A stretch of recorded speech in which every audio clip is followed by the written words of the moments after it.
Here are the top stories for today, November 11, 2020.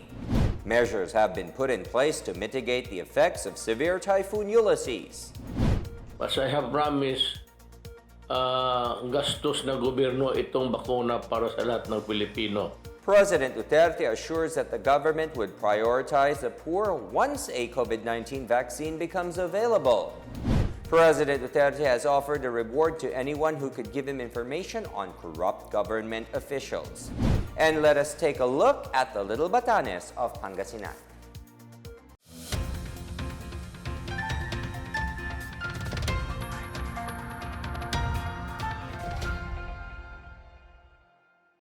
Good day, I'm William Theo. Welcome to the PNA Newsroom. The government is planning to borrow $300 million to purchase doses of COVID-19 vaccine for all Filipinos. President Rodrigo Duterte said that once the vaccine supply is available, the government would prioritize the poor in the distribution. The president acknowledged that purchasing the vaccines early would be expensive, but noted that the threat of COVID-19 has become less scary as some pharmaceutical firms in the US and China have made progress in developing the life-saving vaccines. China na Pfizer of America, meron na sila. So, hindi na nakakatakot talaga ang COVID. But sa pagkangayon, magbili ka mahal. As I have promised, gastos ng gobyerno itong bakuna para sa lahat ng Pilipino. Kaya nga, umpisa natin sa mga mahirap, pataas na ano. So the vaccine is there is hope for mankind. The Department of Science and Technology, or DOST, says the emergency use of Pfizer's vaccine candidate against COVID-19 is unlikely in the Philippines. Pfizer earlier announced that its candidate vaccine was found to be more than 90% effective in preventing COVID-19. Pfizer's announcement was based on a Phase 3 clinical study. According to Secretary Fortunato de la Peña, the Philippines requires Phase 4 clinical trials for the vaccine candidates. He said the Philippine authorities could not rely on Pfizer's announcement since it was the firm's announcement. Well, unang-una, kung sila ay magsasagawa ng clinical trials dito sa atin, dadaan sigurado sa ating vaccine expert panel yung kanilang datos na nag-gather at doon mabe-verify kasi yung 90% na in-announce nila, sila ang nag-announce, hindi naman natin pa alam ang detalye, hindi natin alam yung data na nagsusuporta diyan. Kung makakaroon ng trials dito, doon natin mabe-verify. Meanwhile, Philippine Ambassador to Washington, D.C. Jose Manuel Romualdez said the Philippines may receive an initial supply of American-made vaccines by early 2021. Right now, sila ang pinaka-nauuna ngayon dito sa Amerika na ma-approve dahil 90% ang efficacy ng Pfizer. At hindi naman ang maganda diyan hindi naman ibebenta sa mga bayan kagaya natin na mahal dahil alam nila na tayo'y simple country, moderate. So it will be sold to many of their allies, specifically the Philippines, na hindi naman gano'ng kamahal. Sa tingin ko, by early next year, the first quarter, magkakaroon na tayo by tranches yan. Just the demand is very high, at least for the first tranches of this supply. No? Pero they're very confident na masusupply nila lahat ng mga kailangan ng mga mag-order na ngayon. Well, actually, wala namang hinihingi silang, wala silang hinihingi na down payment o mas kailangan. No? Ang kailangan lang siyempre yung kontrata. And we're prepared to purchase. Parang purchase order lang na pipirma natin that the government is prepared to purchase. President Rodrigo Duterte has offered a reward of 50,000 pesos to 100,000 pesos to anyone who could give him information on government officials engaged in corrupt activities. The president vowed to keep the names of the informers anonymous for their safety and protection. Before making his offer, Duterte read out several names of government workers facing corruption allegations. The named personnel were reportedly from the DPWH, Bureau of Immigration and Local Water Utilities Administration. Duterte said not only would administrative charges be filed against the alleged corrupt personnel, but criminal charges as well. Sa corruption, sinasabi ko naman sa inyo na galit ako talaga. And I will not only investigate you, I will expose you to the public para malaman ng tao na niloko ninyo yung gobyerno. Kayong wala mga trabaho. Kayong mga casual, ilang taon na. All you have to do is to let me know. And may price ako. Pagka mayroon kang malaki, if it's a malaking sindikato, ghost project ni Director, I'll give you 50,000. Bulong mo lang baski sino. Pag mamalaking mga contract, huwag mo lang sabihin pangalan mo. Ibulong mo lang na niluluto yan. I'll give you 100,000. And I will keep your identity secret until I reach my grave. President Rodrigo Duterte has hailed the Western Mindanao Command Joint Task Force Sulu for successfully thwarting a kidnapping attempt by 7 Abu Sayyaf group bandits. The pre-dawn firefight near Sulare Island in Parang ensued after the Army Special Forces aboard a helicopter gunship and a multi-purpose attack craft intercepted a twin-engine speedboat with 7 ASG bandits aboard. President Duterte said that despite unfavorable conditions, government troops bravely undertook air and sea interdiction operations that led to their victory. As your Commander-in-Chief, I commend and salute you for your gallantry, your vigilance and commitment in defeating these terrorists and ensuring the safety and security of our nation, which is really, truly inspiring. Be assured, in this administration's unwavering support to the AFP through programs and of the police also, through programs that will further improve your capacity to respond to the security needs of the country.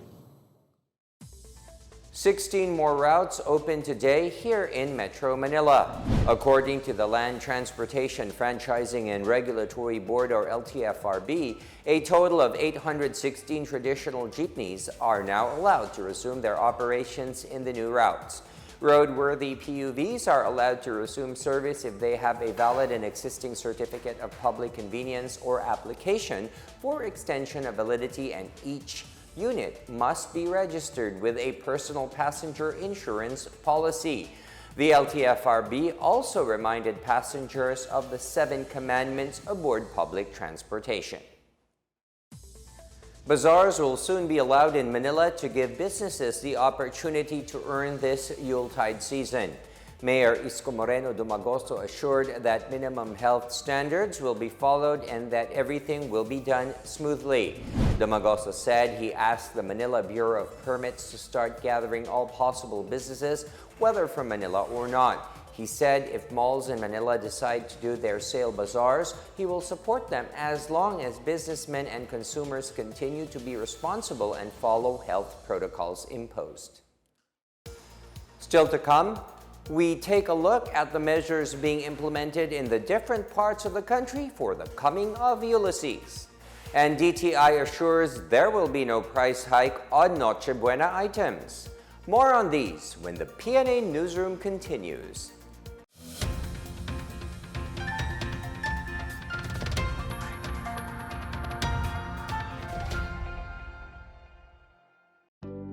Alamin kung paano ang tamang pagsusuot ng surgical mask.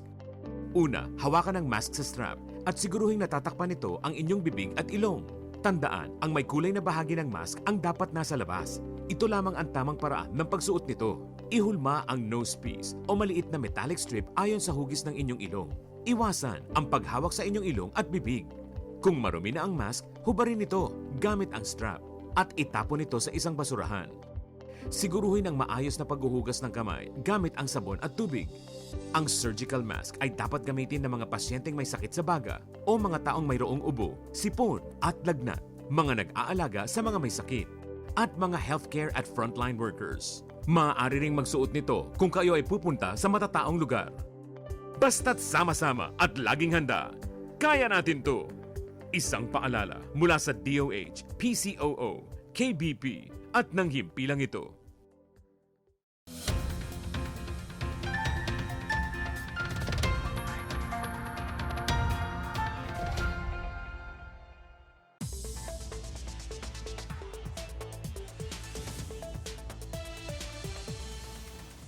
You're still watching the PNA Newsroom. Let us take a look at the preparations made by the local government for the coming of Typhoon Ulysses. Here is our report. In Apayao, teachers rush at the Alem Elementary School to secure modules and other pertinent classroom documents. Due to torrential rains, several schools are now underwater and without electricity. In Baler, Aurora, work in all municipal offices is suspended except for those involved in public health and safety in preparation for the onslaught of severe tropical storm Ulysses. In Nueva Ecija, personnel of the Municipal Disaster Risk Reduction and Management Office in Talavera monitor the river, which may cause flooding to low-lying villages. Meanwhile, essential equipment of the Naval Forces Northern Luzon or NFNL are on standby since morning in anticipation of the impact of severe tropical storm Ulysses. Among these are M35 and KM450 trucks, 3 rubber boats with outboard motors, generators, cutting tools, and life-saving equipment. NFNL's area of responsibility covers regions 1, 2, and 3. In Legazpi City, Albay, residents flock to a market to buy foods and other essentials as severe tropical storm Ulysses approaches the Bicol region. Local officials also monitor rivers for possible floods. In Muntinlupa City, evacuation centers are already set up prior to the coming of Typhoon Ulysses.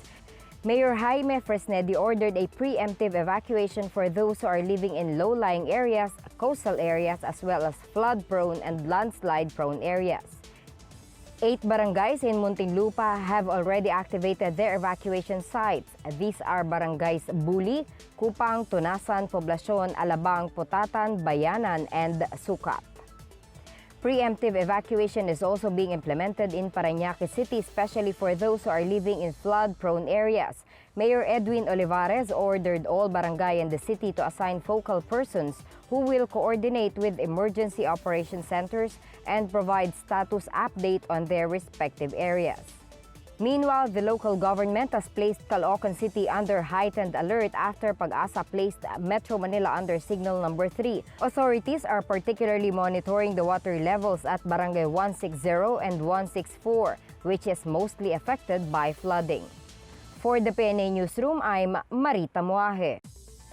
Malacanang says it will be up to members of the Duterte cabinet to decide whether they will donate their Christmas bonus to victims in typhoon-hit areas.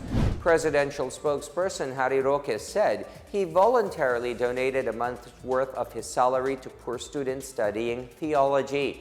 Roque earlier said President Rodrigo Duterte is likely to place areas successively ravaged by Typhoon Quinta and Super Typhoon Rolly under a state of calamity. The National Disaster Risk Reduction and Management Council or NDRRMC recommended that Bicol, Calabarzon, and Mimaropa be placed under a state of calamity because of almost 17 billion pesos worth of damage brought by Quinta and Rolly. Last April, Cabinet Secretary Carlo Nograles said majority of the members of the cabinet volunteered to donate their monthly salary to help the government's fight against COVID-19. The new chief of the National Capital Region Police Office or NCRPO vows to strengthen police visibility by deploying more police to guard every street and corner of the metro. Former Police Regional Office 4A Director Police Brigadier General Vicente Danao is sitting as Acting Regional Director of the National Capital Region Police Office. During his turnover ceremony today, NCRPO Chief Brigadier General Vicente Danao said he will flood the streets of Metro Manila with policemen in order to ensure the safety and security of our constituents. He also vowed to aggressively implement measures against erring cops. Danao replaced newly appointed PNP Chief Dibold Sinas, who took over the post yesterday, November 10. The Department of Foreign Affairs warns the public against scammers targeting foreigners who want to enter the Philippines despite existing inbound travel restrictions. In an advisory, the DFA said it does not collect a travel exemption fee or any kind of fee whatsoever for the purpose of allowing foreign nationals to enter the country. The agency reiterated that entry restrictions are still in place. It asks the public to check the latest advisory of the Bureau of Immigration as to who are allowed to enter the Philippines during a state of public health emergency. The Department of Trade and Industry assures consumers that there will still be no price increase on Noche Buena products compared to their prices last year. On Tuesday, the DTI released the latest suggested retail price list for these products, which will be effective until a new SRP bulletin will be published next year. Noche Buena products included in the list are ham, fruit cocktail, cheese, sandwich spread, mayonnaise, queso de bola, spaghetti pasta, elbow and salad macaroni, spaghetti sauce, tomato sauce, and creamer. SRPs of some brands, however, will be valid for specific periods. DTI Secretary Ramon Lopez earlier thanked manufacturers for agreeing not to increase SRPs of Noche Buena products amid the coronavirus disease pandemic and the recent typhoons that have burdened the lives of many Filipinos.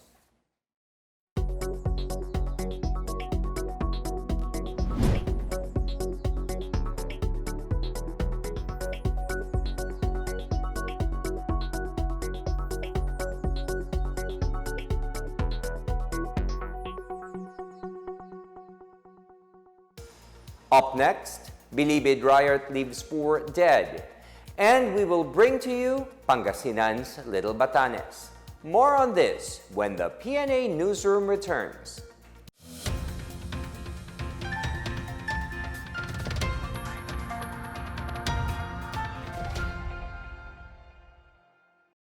Alamin ang tamang paraan ng pag-ubo upang mapigilan ang paglaganap ng Coronavirus Disease 2019. Ugaliing magdala ng panyo o tissue.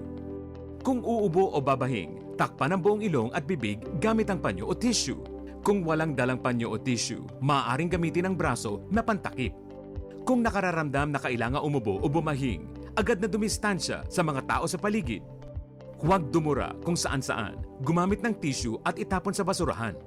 Ugaliin ang paghuhugas ng kamay at paggamit ng alcohol o hand sanitizer upang mamatay ang mikrobyo. Basta't sama-sama at laging handa, kaya natin to! Isang paalala mula sa DOH, PCOO, KBP at ng himpilang ito.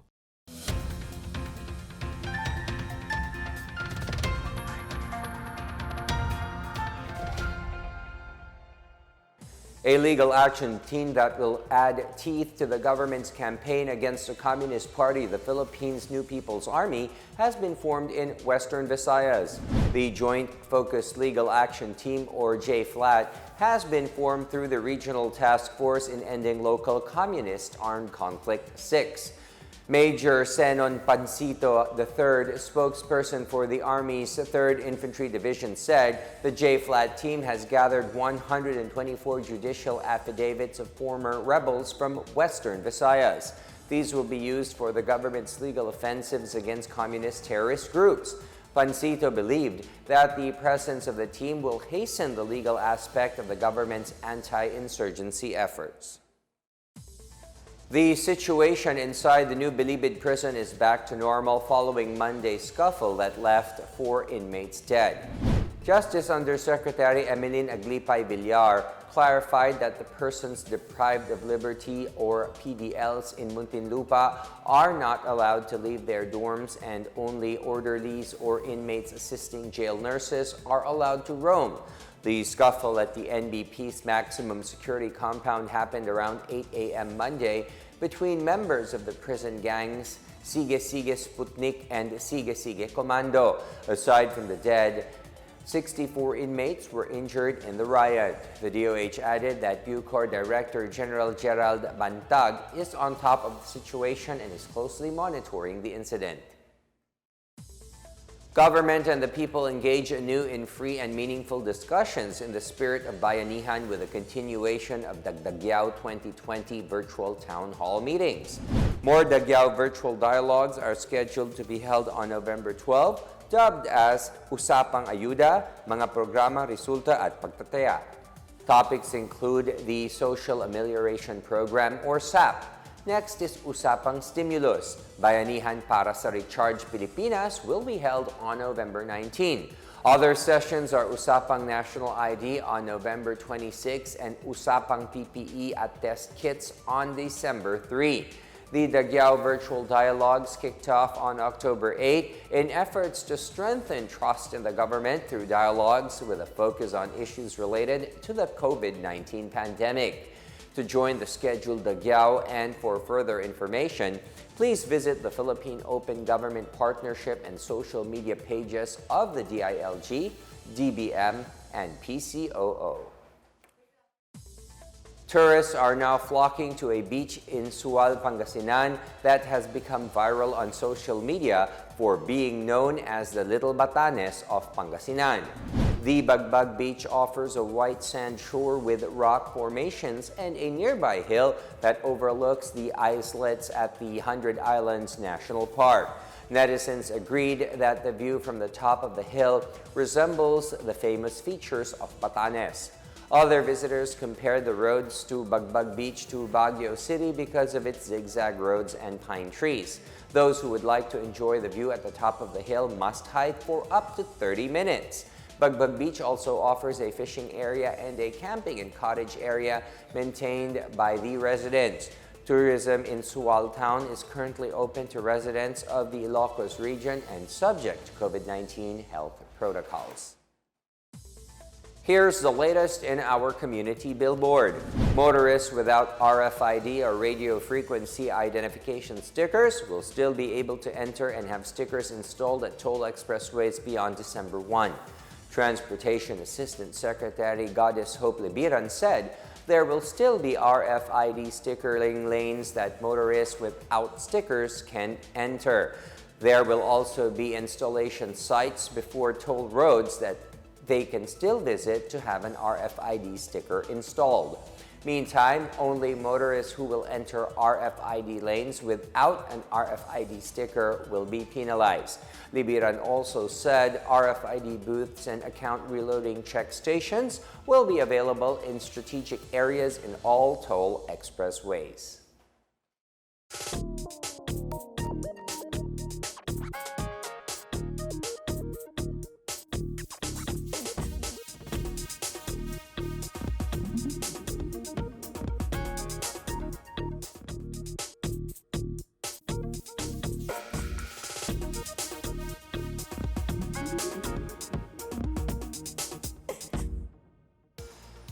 Here's another look at today's biggest stories. Measures have been put in place to mitigate the effects of severe Typhoon Ulysses. As I have promised, gastos na gobyerno itong bakuna para sa lahat ng Pilipino. President Duterte assures that the government would prioritize the poor once a COVID-19 vaccine becomes available. President Duterte has offered a reward to anyone who could give him information on corrupt government officials. And let us take a look at the Little Batanes of Pangasinan. Thank you for watching another episode of the PNA Newsroom. To check out more news content, visit our webpage or head onto the Philippine News Agency's Facebook and Twitter accounts. For more stories about the government and how it serves Filipinos, look for these hashtags in all of our social media platforms and websites. We are shown on the pages of the PCOO and its attached agencies. Also watch us on television on PTV4 and IBC 13. And that's your daily dose of the biggest stories that you need to know. From the PNA Newsroom, I am William Theo. Good day and stay safe, everyone.